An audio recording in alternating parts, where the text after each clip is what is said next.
Hey guys, this is V-Man, No Budget Productions, doing the Pizza Roll Diaries again.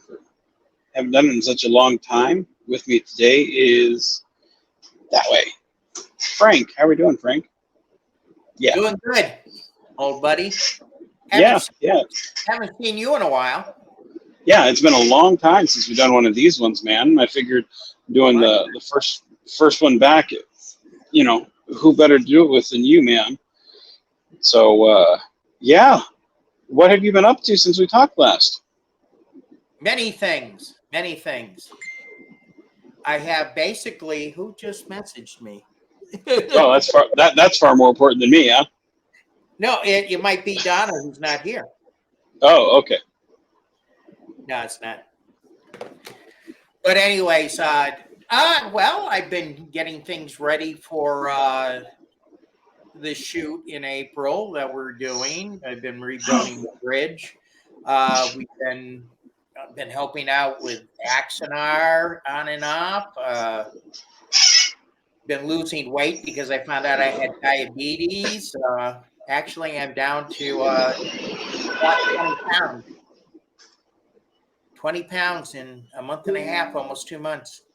Yeah, I was gonna say you've dropped quite a bit. You told me when you had dropped, I think it was 8, no 10. It was 10 pounds because I dropped 8, Yeah. and then you were like, man, fuck that fat man, I'm gonna drop 10. So you dropped 10, and then you trumped me a couple of weeks later. You're like, hey, I'm 15. I'm like, oh man, now you do 20. I'm like, oh man, I'm stuck at that 8 pounder, because I keep wanting to go for McDonald's and Burger King pizza, Well, but see, that's the thing. I've been eating a lot of salad and stuff like that. And salad is pretty good. I don't mind the yeah, salad at all.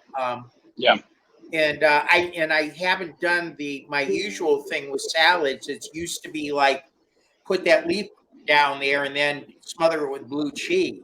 I've actually been portion controlling too, which has never been a big thing with me. Is portion. I mean, have a bowl of chili. That's all I have. I used to have like 2 bowls of chili. Now, so that's what I've been doing. So I'll tell you, a Caesar salad, like it's, a delicious Caesar salad. It's refreshing, after a while, and a lot of people don't realize, like, if you have a salad before your meal, it's just like if you have a cup of water before your meal, or substituting, like tea, or an unsweet tea instead of a soda, or a cup of coffee instead of sugary drink, or something, like something, black coffee or something, like substitute, find substitutions here and there. Like, you don't have to give up everything that you enjoy, but change a couple of small things, and those things will make a difference. And granted, you're not going to lose like 50 pounds in a week, but you'll start to notice little changes here and there.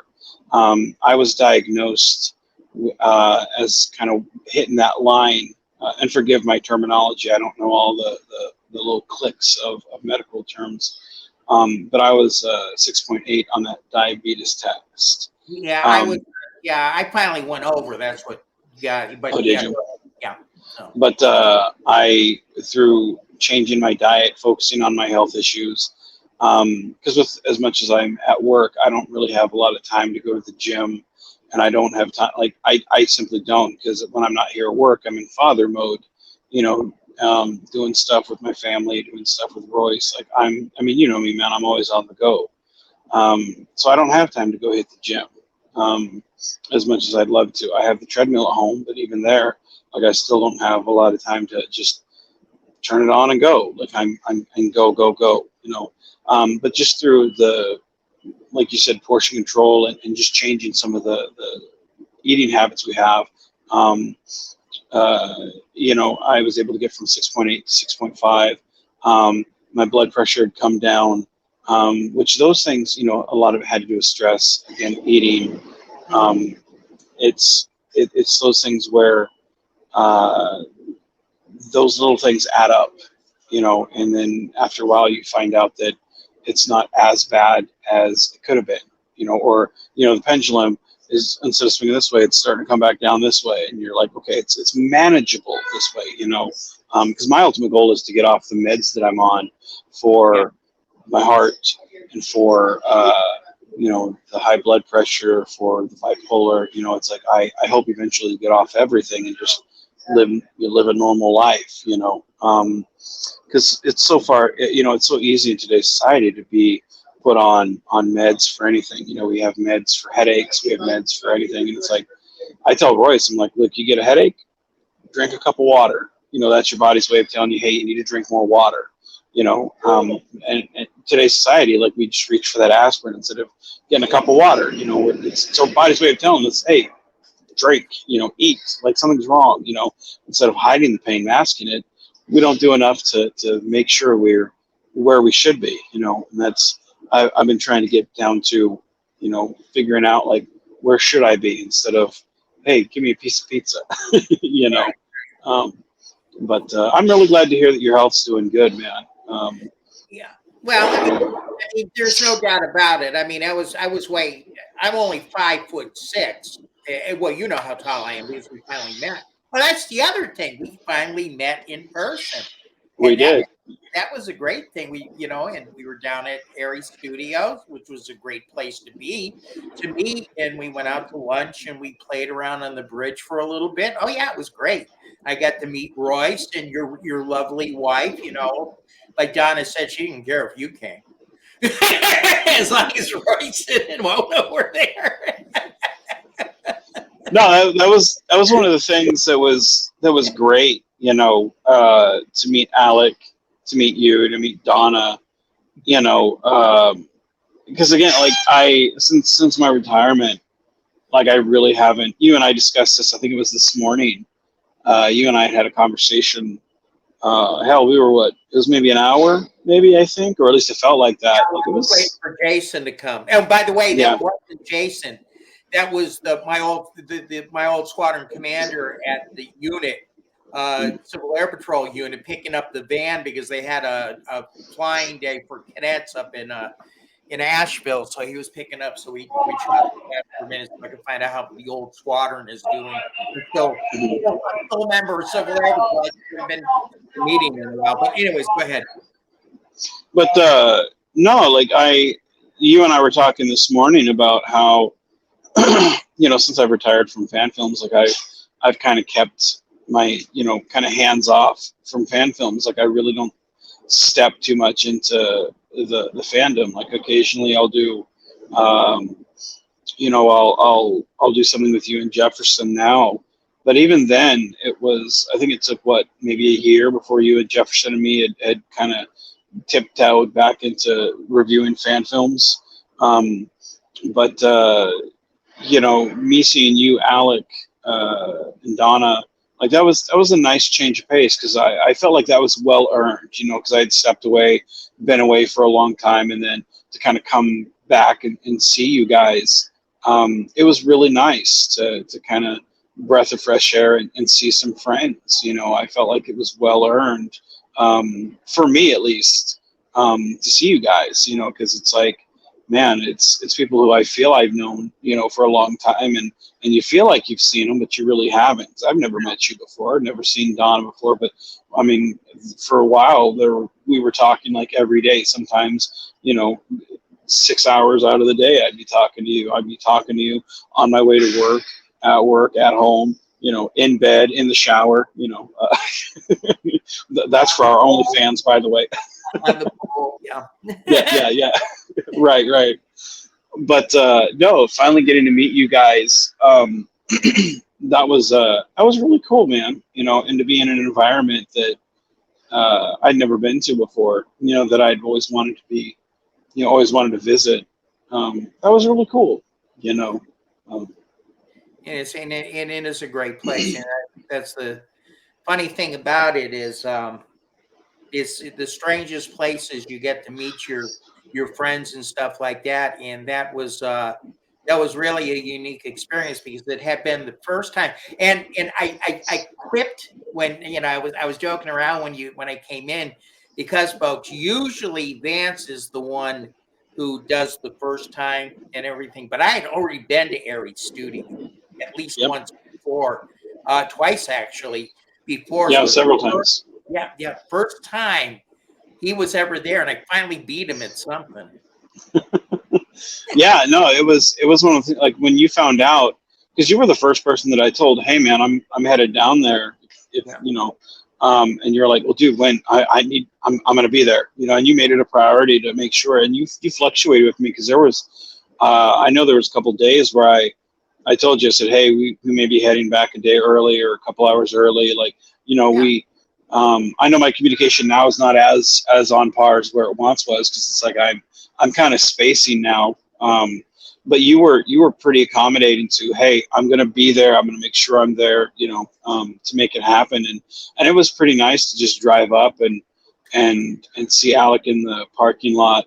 Of course, Alec being Alec, he's, one track mind of, on his way going somewhere, and then he sees me, but it was funny just to see him, you know, he's walking somewhere, busy as ever, and in the parking lot, and that's Alec. If you know Alec, he's always going somewhere, but it was nice to see. Excuse me. It was nice to see two sets of friends, who I've never seen either one. It was a little overwhelming, if I'm to be honest. Because again, I'm not used to this environment. Usually, when I go to a set, I'm used to looking at something and seeing plywood. I'm used to seeing something that, okay, we need to polish this, we need to vacuum this, we need to light this up, we need to get this. Let's touch these things up, but very seldom now am I used to going somewhere and being like, wow, I'm blown away. And that's where it was. This, to me, this was a real treat because like I told you guys, and I think I've said this in another video, so forgive me if I'm repeating myself, but this was very much like the first time when I went to Starbase Studios in Oklahoma. When I walked in there, and I walked through right next to the main viewers, a little doorway, and you walk up there, and then they shut the door, and it's a full 360, and you're just like, wow. And that's the way this felt, because this is also a 360 bridge, and you're immersed in that world, and it's so wonderful to see that and feel like a kid again. And I could only imagine Royce, who was running around all these stations, and I mean, he was just incredible. I mean, he was so blown away. I don't know oh if yeah. he would just. It was great watching him. Oh yeah, it was great because I mean, I'll admit, as a parent, I was fearful of, okay, don't break something, don't touch a button and break it, like you know, and that's all. Myself, never mind about kids. Right. Well, there's a little story when we went to um when we went to Wolf and Dan's when we shot with Josh. Royce is at the science station, and he's saying his lines and everything, and of course he's a kid in a candy store, and he's pressing the buttons and everything, and he doesn't realize, hey, you don't have to bang the shit out of the button.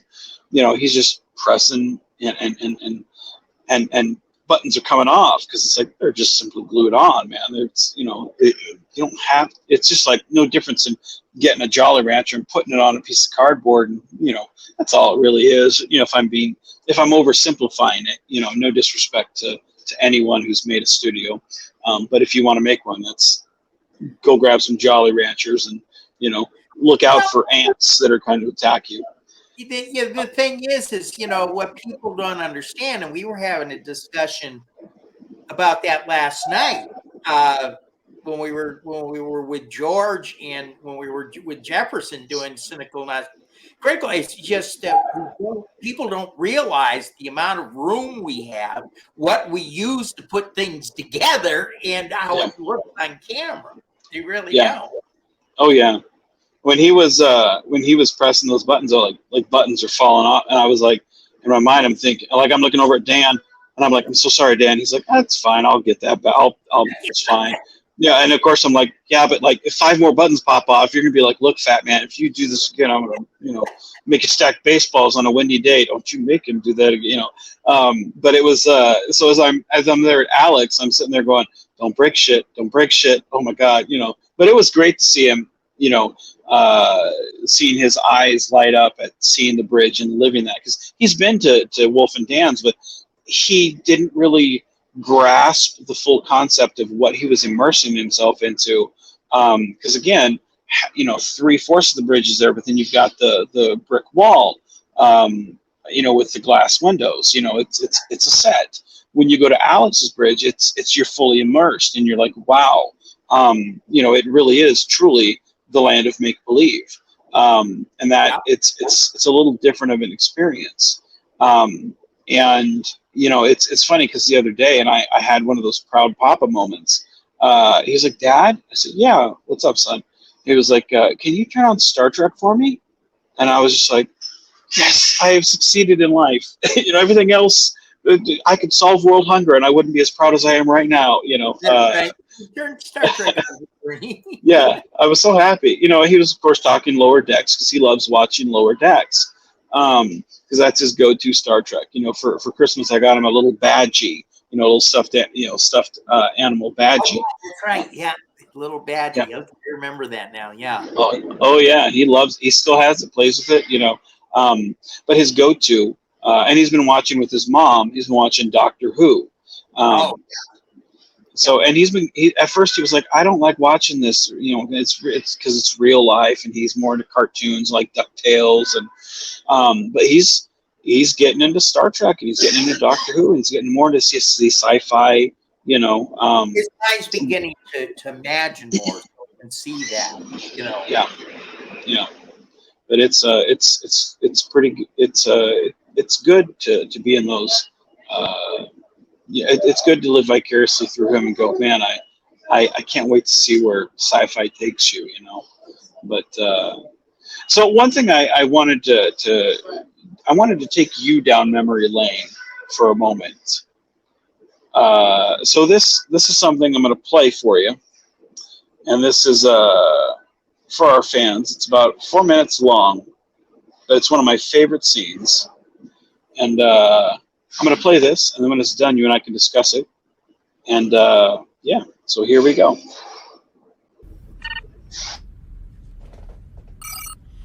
Grissom here. Eric? That's Captain. Sir. So that's how it's going to be, eh? Who do you think you are? Excuse me, Captain? Undercutting me and taking my people? What gives you the right?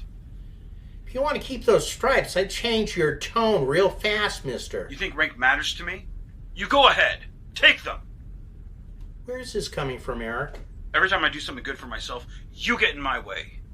I've never gotten in your way, son. Don't call me son. First you go out, you get your crew killed, then you lie to Starfleet about getting better, then you abandon your crew. You're a fraud in every sense of the word. Admiral. Now wait a damn minute! You have no idea what I went through after all that. Everything came crashing down on me, and I did what I had to do. Oh, what you had to do. Not giving a damn about anyone else in your way. Again, I've never gotten in your way. The Ajax promotion. That should have been mine. The Melbourne promotion. That should have been mine. They didn't suit you. But there's also a laundry list of admirals that it goes through, not just me. And at the end of all of those lists I ever tried, your name was at the end of all of it. You signed off on it. How did you even see that? You're a coward and a liar. No, that's not it. Then what is it? Why are you holding me back? Why did you abandon everything you stood for? You just wouldn't understand. If it weren't for people like you, I wouldn't be in this line of work. The least you can do is look me in the eye and answer what I need to know. Son, I just can't answer that. Then there's nothing left to say, Sam. There's nothing left to talk about? Even though your father was closer to me than any of my own family? Damn it! When the Klingons destroyed his shuttle, and then your mother needed help, those memories came flooding back also. Well, I simply had to make a new start here at Starfleet. My father beat me all my life. And my mother abandoned me. These were not good people. I know they had their flaws, but they did love you. You weren't there. You never felt the fists as he hit me. You want to act like he was such a great man. Do it on your own time. I may not have a lot of time. I'm taking an assignment. Possibly the most dangerous one I've ever had, and I thought that we could... Well, Admiral, I'll see you out there.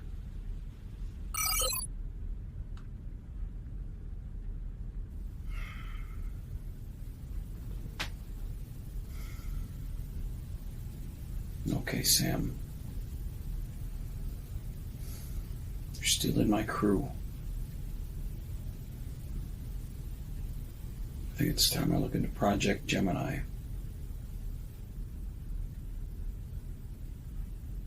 Computer. Begin network protocols. Open program. I could watch that over and over. I love that scene. I really did. Dude, so I think you and I have, like, we've gone through all over the spectrum from good friends to bitter enemies to star-crossed lovers. And pole dancers. There you go. There you go. So looking back at what I would consider probably one of the best scenes in the Constar Chronicles. Yeah. It's what do you think of? Because you now have Crossroads. This was at the beginning toward all that. This was actually, I think that scene was probably one of the best setups. Yeah, it was running up the hill. Running up the hill. Yeah. Yep. Yeah. This was pre-Crossroads, setting up the Crossroads Fair, and still in the setup of the hostility between the two characters. I think it's a great rivalry, and you see the tension, the hostility on your side, the desperation of trying to mending a relationship, which I think any father type figure would for someone who's going off on a great journey, or for someone who under certain circumstances would feel like their time is passing, or passing them by, and then someone else who on the son side, the younger side, would see the anger, the hostility that they have, and just can't seem to let it go. I think you and I both play this scene respectively. I think neither one of us outshine each other, but I think we both lift each other up to just wonderful. I think it's the first time we realized, it's the first time we've ever done it. It was the first time we had actually done anything together. And I remember just feeling that the chemistry was there, and we were in two different locations, and neither one of us knew how the other was going. Well, yeah, I guess we did know how each other would react, because we reacted the way we knew each other. Yeah. Well, we had the inspiration because we knew that there would be tension. Me having at one point not cared for you all that much, for having left fan films, and you going, who the fuck are you? Vance who?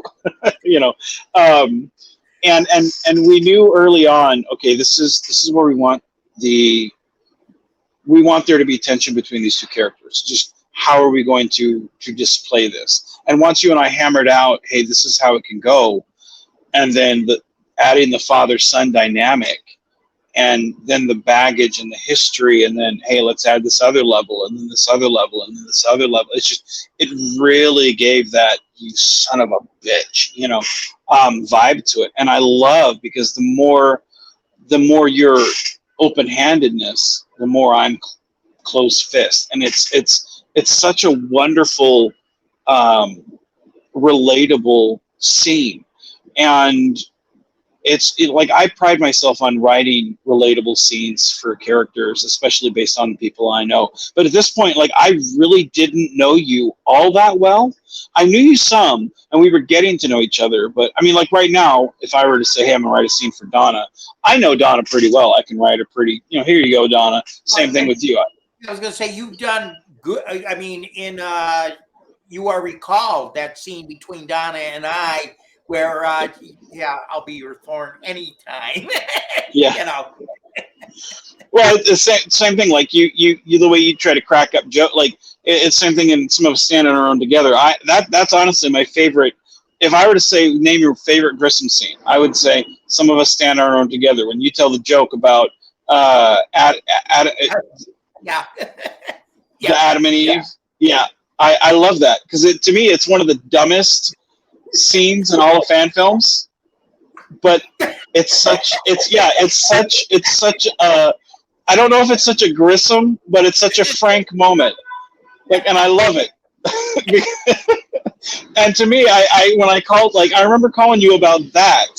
I remember saying, hey, Frank, I want to tell this joke, and I want you to, like, to me, I can think of no better way than to have Bernard end, as he's leaving Starfleet, to have you end it with a joke and then a punchline, and then off I go. Just, I say my goodbye and off I go. Like, to me, I thought, let's end this on a happy, fun, and I love the fact that we have that chemistry of, hey, follow me, Frank. You can go on this, follow me on this journey. And you're like, all right, man, let's do this. And you trust me enough on the writing, and then you take it and you go. And I think this scene of you and me, like, even though we didn't know each other as well as we do now, it really comes across so relatable between anyone who's had a fight with a close friend or a relative, and especially with the way everything's politicized now, and with the left and the right and everything, getting over politicized, and people, leaving family members over either religious or political beliefs. We've all been hurt by those things, justified or not. We've been hurt, and this scene, I feel, just drips with that. Who's right? Because neither side's right. It's just human nature, and that's where I feel like the stories really go well, and I feel like you and I play really good off each other. I have to say that is without a doubt my favorite scene. But I really would like to discuss the scene sometime between Denson and I in You Are Recalled. Let's do it now. Let's go. Let's do it. Okay. Let's see if we can pull it up. Let me see. See if I can get in here. Preset. Yeah, it's been a while since I've done this. Video file, share screen. So open system settings. I need to find it. So let's go. What do I want to do here? I want to go to. I'm on my Mac, so it's not as. Come on. While Frank's looking for that, let me go ahead and say, if any of you guys who are watching now, go ahead and find a video of ours that you enjoy, whether it's a fan film or if it's one of the critical, not cynical reviews that we do of other fan films, or if it's one of the old Pizza Roll Diaries that we do, or one of the upcoming ones, share it with a friend. We can only grow our channel through word of mouth. Yeah. And then, check out one of our fan films that we do, because we have over 150 on the channel, and leave a comment on them. Those type of things, as you know, none of us get paid. None of us have gotten paid, unless you count the Little Caesars pizza that we feed ourselves. But leaving those comments means an awful lot to us. They mean the world. Sharing a fan film of ours or leaving a comment it means a lot. So again, we don't expect to be rich or famous on any of these things. We just do it for fun, and we make good friends off these things. The friendships that we gain off of making a fan film, those friendships often last a lifetime. And I've said before, fan film stuff. It's like we are part of Starfleet doing these fan films. And that's better than any money that you could make off doing these things. But leaving a comment, that's support that we appreciate. So if you guys could share a fan film that we've done or leave a comment, it would be greatly appreciated. So have you found it, Frank? Yeah, I'm going to bring it up, and I'm going to start it just a little bit before. Okay, I'll go ahead and mute my mic. So yeah, let me just get in here and window entire screen. All right, now I'm going to share this, and you tell me when Crossroads. Okay, share audio. Okay, to share audio, share a tab instead. Oh, okay. So where is it? Crossroads. Okay. I don't know. Can you see anything yet? Because I'm usually okay. I want to share. Okay, entire screen window. Chrome tab. That's it. Crossroads. You already recall. That's what I want. Ah, there we go. And share audio and share. Do you see it now? Vance?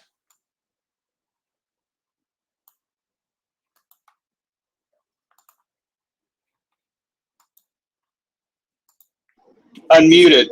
Unmute theirs. You've got the screen there muted. You got his mute All right. on the YouTube. But yeah, I can see it just fine, man. Okay, I just wanted to make sure. Okay, so Yep. Okay. All right, here we go. With their pants down. You'd rather be the hare, not the tortoise? Yeah, this particular situation, yes. It's good to have the family back together. It is. Let's make sure we don't have a repeat of last time. Agreed.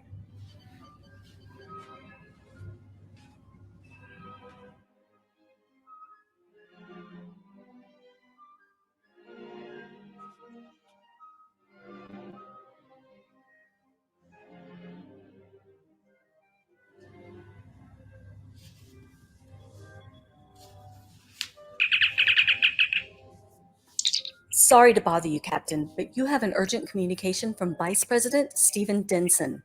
Thank you. Patch it through to my quarters. Aye, sir.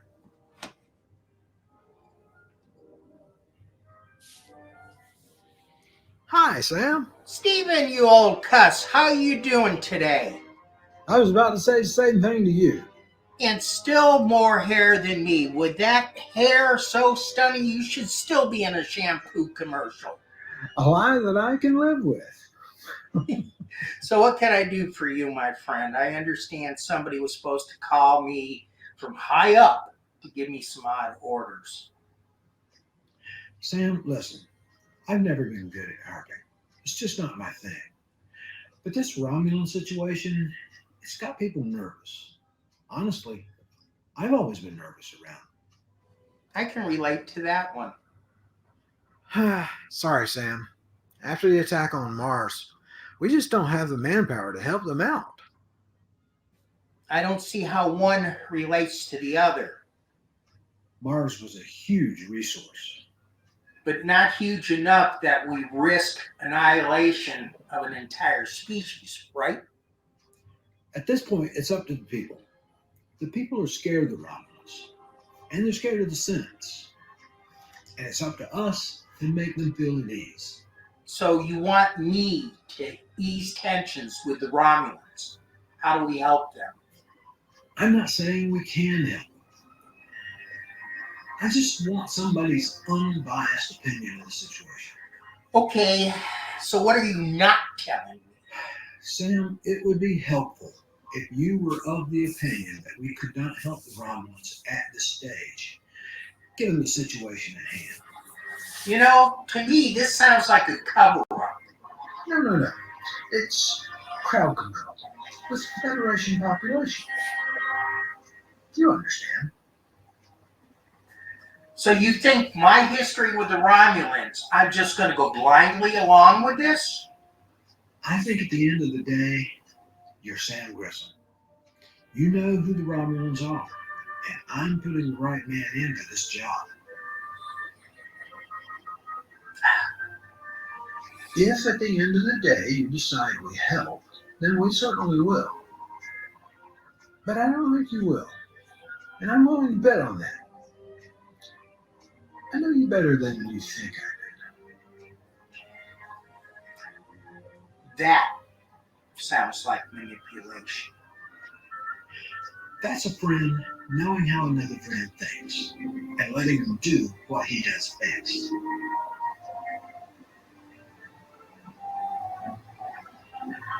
In either case, whatever you decide, your report will be the final nail in either coffin.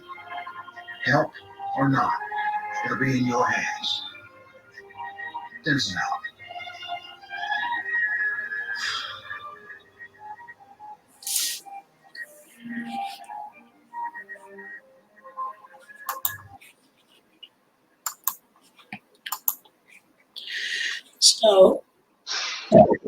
So back. Okay, stop sharing.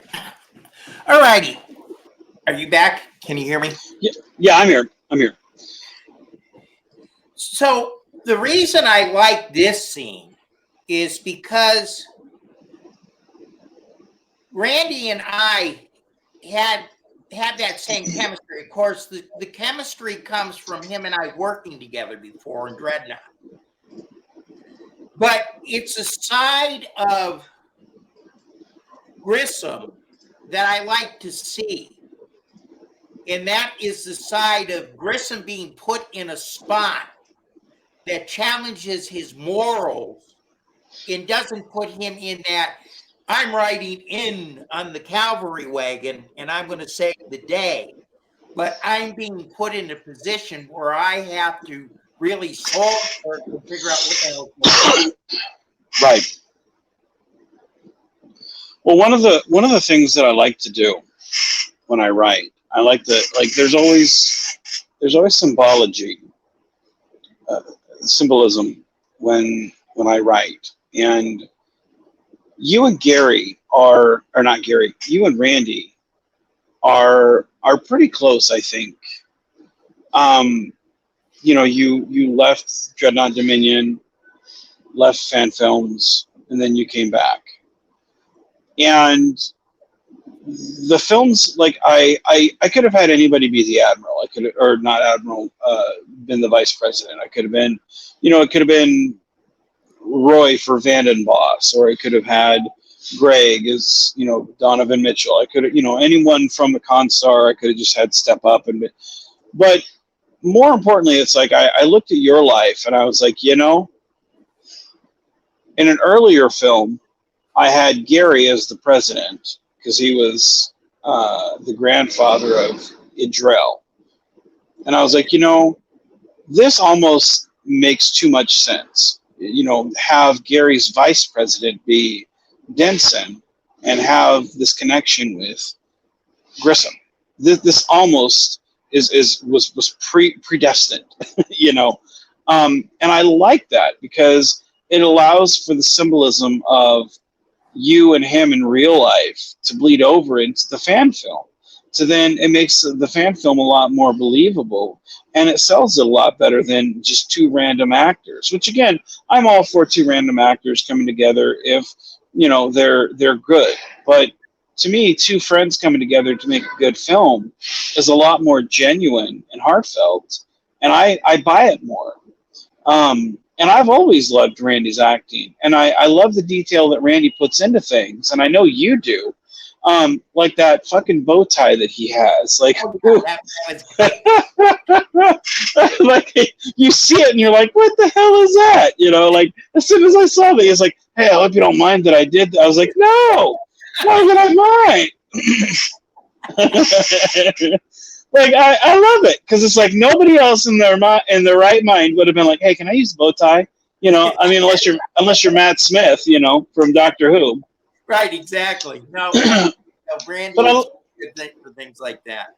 yeah, but I loved it because putting Randy in that scene, he can speak to you. You know, Denson can speak to Grissom in a way that nobody else could when he says, "No, I'm not. This isn't a cover up." No, and he has that believability where you're like, is he fucking with him? I don't know. I wrote the scene and I still don't know because and we don't tell Randy, hey, we're really messing with it. We don't know. We still don't have that figured out. And the beauty of it is he's such a believable, you know, he's such a believable, friendly guy. It's like Jar Jar Binks is a Sith Lord. You know, you don't know if you buy it or not, but you're like, that would be crafty. And so it's like, if Randy was behind it, you're like, that's good, but I don't know. So it puts just enough doubt there where it's like, man, it's good, but I don't know if I'm that smart, you know? So, It's like, you know, like him in Command and Conquer, where he's saying, "You want me to kill him with I'm trying to think of Dan, with Dan down in there, you know." yeah. He is listening, don't you? Yeah, yeah, dude. That whole thing is like, I love the beauty of working with the Dreadnought guys is they're all of their stuff is dripping with the cheese, and they know just the right amount to do it. Where you're just like, you're messing with me now? Like this is almost Deadpool breaking the fourth wall. Like, I know you're messing with me now. Damn it, you know. And I love that about those guys. They're wonderful people, you know. But he's one of the few people that can get away with talking to Grissom, but not talking down to Grissom or sounding like he's intentionally screwing with you or sounding like the villain, you know. Because it really is establishing, hey, Grissom jumped from the 23rd to the 25th century or late 24th century. Where are we at? And you're still establishing you're getting your shoes wet in the cement there. What are the new rules? So we don't want to establish anyone as, here's the new villain, because he's not. Or is he? You know, we don't know, but we want to leave it open, you know. And he plays it wonderfully well. I do enjoy the scene a lot.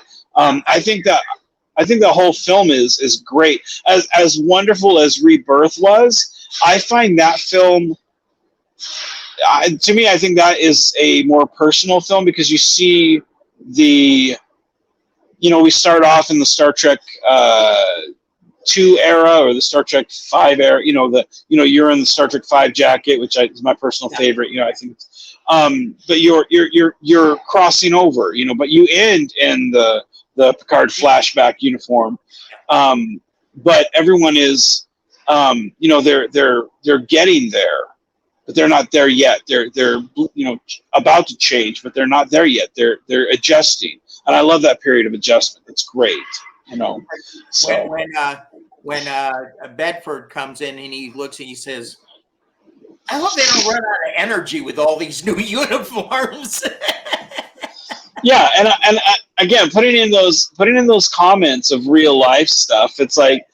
To me, that's how people really would talk if we were in, you know. And that's one thing that I love about Picard season 3 is it's our old friends of Picard, Riker, Geordi being the people. They're not the legends we saw back in the 80s and 90s. They're those people, but they're us. They're fleshed out. They're the people that we've grown accustomed to, and they're real talk, you know. And I love that because to me it felt more fan filmish than it did.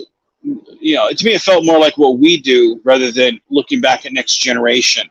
and I relate to it a lot more. And I don't feel like it's coming from that old age vibe, although I relate to it on that level as well. It gave me a greater appreciation for what we do, and I loved it. It got me back into doing Star Trek for with me and Royce. Yeah. I think it gives fan films that shot in the arm. That and Strange New Worlds, I think, are just top notch. I mean, I'm not a huge fan of Discovery. Don't kill me, Discovery fans. But I think we really do have some good Star Trek out there with Lower Decks, Strange New Worlds, Picard Season 3. Especially if you go to a Star Trek convention, there's so many uniforms out there. You being an avid costume collector like myself, and there's so much to choose from. Nothing. Yeah. I don't have uniforms at all. No. Yeah. No. But well, man, I think we've been on air for 45 minutes. I think it's about time for me to go. I got other things I have to get done. But Sure, just leave me. Just leave me. Yeah, well, hey, we got to the dense. Maybe go to sleep, which I need.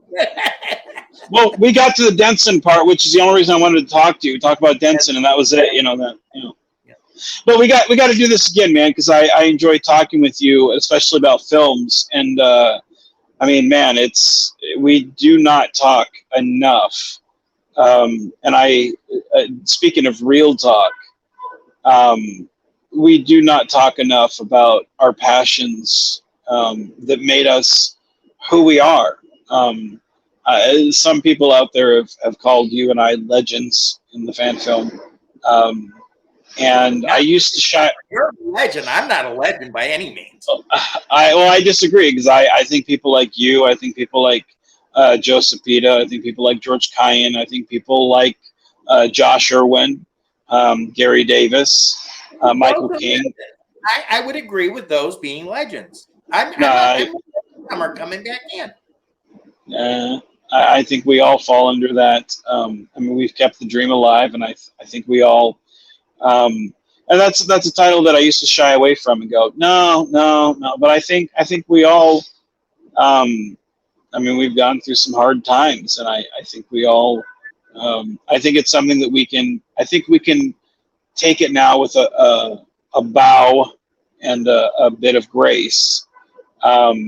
Given the fact that we have those accomplishments, so it is a privilege to talk to you, and I think we need to do this a lot more than we have. So I will be bugging you and doing this again with you before too long, my friend. I live for 3 o'clock in the mornings. I really do. Well, this morning it was 5 o'clock my time, so it's either way it's before the sun comes up. So one way or another, I will beat the sun. So I don't know what would ever happen if you got a day job. I don't either, man. I don't either. I do not know. But all right, with your nights. No, you would never hear from me.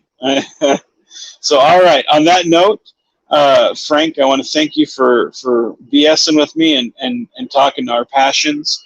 Like I said, we will get together again and do this before too long. I want to thank our audience for joining us. Curtain call. Damn. I know, right? I see I'm 15 seconds too late. I should have been done by now. Everybody at home, thank you for joining us. If you liked this, hit that like button. Hit the subscribe if you haven't. Go check out a fan film we have. Go check out an old one that you haven't watched in a while. Leave a comment. Even if you've already... Go watch our new CNC with Jefferson.